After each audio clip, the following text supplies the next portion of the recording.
Swerte mo talaga kapag nasa tamang amo ka kasi nga nakapagluto ka ng gusto mong kakainin. Ito nga pala ay magawa nga lang pala ako ng pancake. At syempre, una muna yung aking gagawin dyan ay magawa muna ako ng aking lulutuin. At una nga pala ay meron nga palang isang itlog dyan at nilagyan ko lang din siya ng asukal. Ito nga pala ang aking ginagawa ay bali nga pala ako lang ang kakain nito kasi sobrang maaga pa talaga. Habang nga pala ako ay nagagawa niyan ay nagsalang rin ako ng kanin kasi ito naman ay madali lang naman kasi itong lulutuin at saka sobrang aga pa.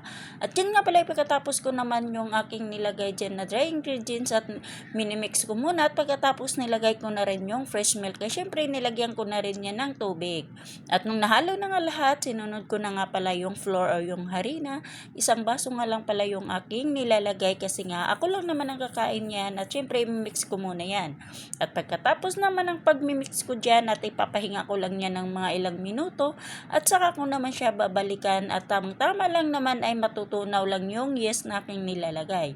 At yan nga pala ay meron na rin akong tinutunaw na margarine at syempre kailangan ko na rin yan lalagyan ng margarine para hindi na ako magagamit ng mantika pagluluto. At ito na nga sa part ng aking pagluluto, pag ganyan na nga ay pwede na siyang lulutuin. At hindi naman karamihan yung aking niluluto kasi tamang-tama lang sa akin kasi nga ako lang naman mag-isa ang kakain nito.